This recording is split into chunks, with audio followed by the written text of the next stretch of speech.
मारू पंजी पोच खादा डोआ परा रोही चौथी दिलड़ी चरी छात मां करा मारू पंजी पोच खादा डोआ परा तू बिचारी बबरन खबेर पई घुरी ढोर ढगो कौन जको चोरी मां कया रोही चौथी दिलड़ी चरी छात मां कया माण्हू पंजी पोच खादा डोआ परा रोही चौथी दिलड़ी चरी छात मां कया माण्हू पंजी पोच खादा डोआ परा अड़ंगी जाए ते वनी वास्ता रखे उते हथ पेर पंजो कोन थो लगे अड़ंगी जाए ते वनी वास्ता रखे उते हथ पेर पंजो कोन थो लगे अकजी माखी नाए जे कालाए माचा माण्हू पंजी पोच खादा डोआ परा रोई चौथी दिलड़ी चरी छात मां करा माण्हू पंजी पोच खादा डोआ परा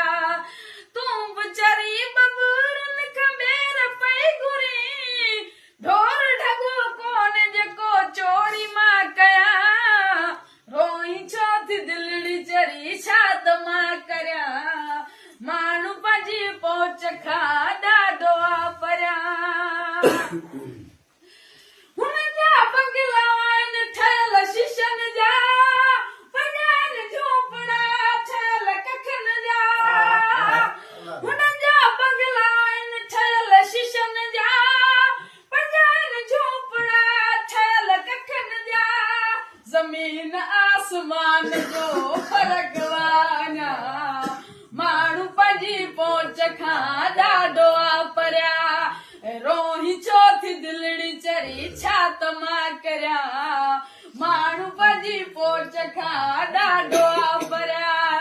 तू बिचारी बबूरन खबेर पई घुरी ढोर ढगो कोन जको चोरी मां कया